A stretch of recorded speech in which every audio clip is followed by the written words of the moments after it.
मैं इसे अपना सौभाग्य मानता हूं कि आप लोगों का दर्शन करने का मुझे अवसर प्राप्त हुआ है। मैं यह मानता हूं अपने सेना के जवानों के संबंध में कि वह केवल एक सेना के बहादुर जवान ही नहीं है, बल्कि वह सचमुच भारत की आन बान और शान है।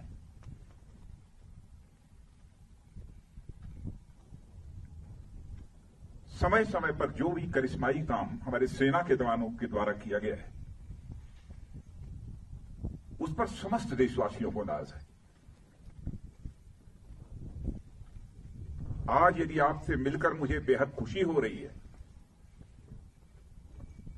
तो मन में एक पीड़ा भी है, गम भी है। हाल में ही भारत और चीन के जवानों के बीच PP-14 पर जो कुछ भी हुआ,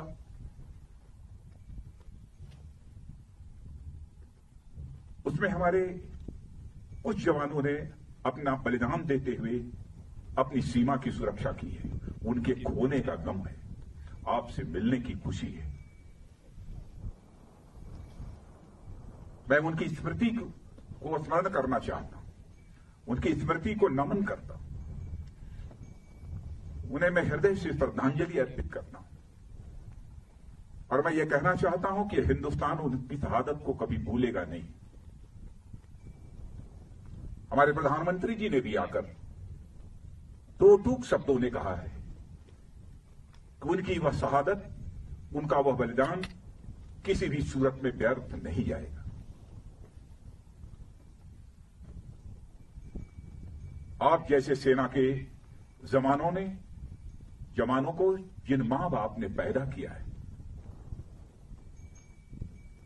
सचमुच मैं शीश झुकाकर उन मां बाप का भी अपनी तरफ से हार्दिक अभिनंदन करता हूं। हाल में जो कुछ भी हुआ है, भारत और चीन के सेना के जवानों के बीच, मैं कह सकता हूं कि आप लोगों ने केवल भारत की सीमा की सुरक्षा नहीं की है, बल्कि भारत के 130 करोड़ भारतवासियों के सम्मान की आपने सुरक्षा की।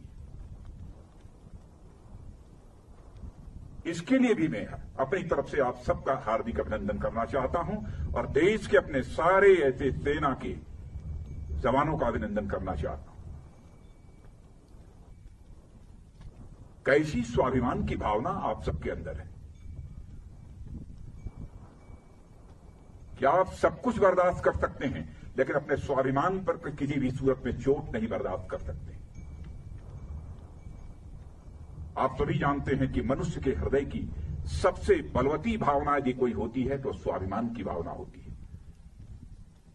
स्वाभिमान ये व्यक्तिगत भी होता है, समाज का भी होता है, क्षेत्र का भी होता है, परिवार का भी होता है, लेकिन सबसे ऊपर एक स्वाभिमान होता है, राष्ट्रीय स्वाभिमान। यदि व्यक्तिगत रूप से हमें कोई अपशब्दों का प्रयोग करता है तो हमारा व्यक्तिगत स्वाभिमान जागृत हो उठता है और उससे हम दो हाथ करने के लिए तैयार हो जाते हैं। वैसे ही हमारे राष्ट्र की सीमाओं पर यदि कोई आंख उठाकर देखने की जरूरत करता है, उस समय हमारा जो स्वाभिमान जागृत होता है उसे हम राष्ट्रीय स्वाभिमान कहते हैं। इसी राष्ट्रीय स्वाभिमान की भावना के कारण ही आप अपनी जिंदगी की चिंता नहीं करते हैं, अपना सर्वस्व न्यौछावर कर देने के लिए तैयार हो जाते हैं। भारत को आजादी भी मिली है तो इसी राष्ट्रीय स्वाभिमान के भावना के कारण ही मिली है। चाहे वह चंद्रशेखर आजाद रहे हों, सरदार भगत सिंह रहे हों, खुदीराम बोस, अशफाकुल्ला खान जैसे लोग रहे। इसी राष्ट्रीय स्वाभिमान की भावना के कारण ही हंसते हंसते फांसी के फंदे को चूम लिया था, तब जाकर यह हमारा भारत आजाद हुआ।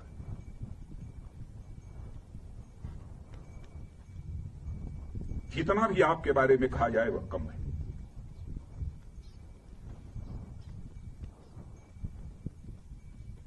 इस समय सीमा के विवाद को सुलझाने के लिए बातचीत का दौर चल रहा है। जो कुछ अब तक की प्रगति हुई है बातचीत की, मामला हल होना चाहिए।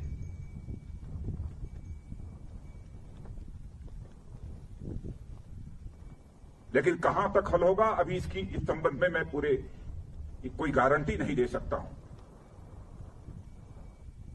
लेकिन मैं इतना यकीन दिलाना चाहता हूं कि भारत की 1 इंच जमीन को भी दुनिया की कोई ताकत छू नहीं सकती है, उस पर कब्जा नहीं कर सकती।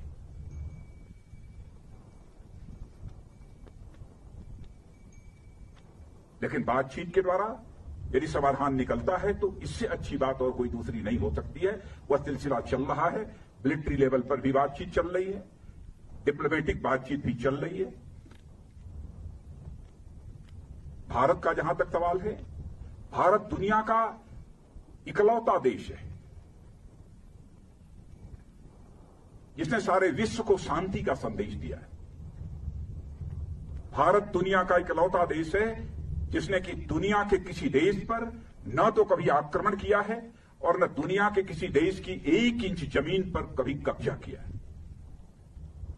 भारत दुनिया का यह इकलौता देश है जिसने भारत की सीमा में रहने वाले लोगों को ही अपने परिवार का सदस्य नहीं माना है, बल्कि पूरे विश्व की धरा पर रहने वाले लोगों को अपने परिवार का सदस्य मानते हुए वसुधैव कुटुंबकम का संदेश सारे विश्व को किसी एक देश ने दिया है तो हमारे और आपके देश भारत ने दिया।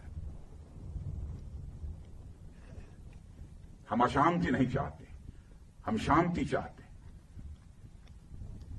हमारा चरित्र रहा है कि हमने दुनिया के किसी भी देश के स्वाभिमान पर चोट पहुंचाने की कभी कोशिश नहीं की। लेकिन यह भी मैं कह देना चाहता हूं 2 टूक शब्दों में, यदि कोई दुनिया की ताकत हमारे स्वाभिमान पर चोट पहुंचाने की कोशिश करेगी तो उसे किसी भी सूरत पे हम बर्दाश्त नहीं करेंगे, उसका हम मुंहतोड़ जवाब देने के लिए भी तैयार रहेंगे।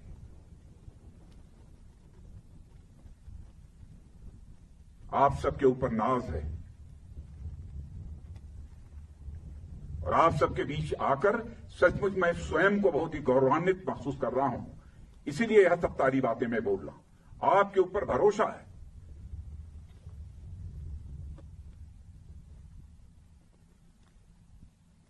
और जिन हमारे जवानों ने अपनी शहादत दी है उसका गम केवल परिवार के लोगों को नहीं है, हम लोगों को भी है, 130 करोड़ भारतवासियों को भी।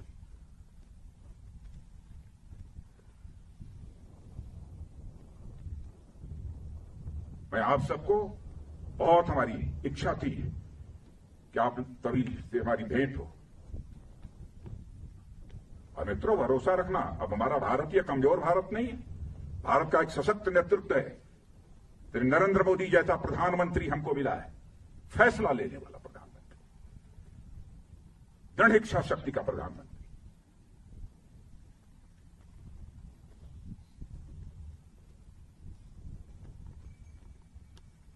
हमारे स्वाभिमान पर कोई चोट नहीं पहुंचा सकता। राष्ट्रीय स्वाभिमान ये हमारी पूंजी है।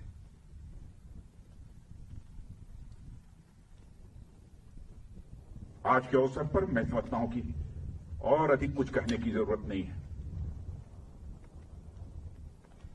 लेकिन यदि आज हम लद्दाख के क्षेत्र में यहां पर खड़े हैं और इस फॉरवर्ड पोस्ट पर आकर आप सबसे मिलते हुए जहां मुझे बेहद खुशी हो रही है, वहीं पर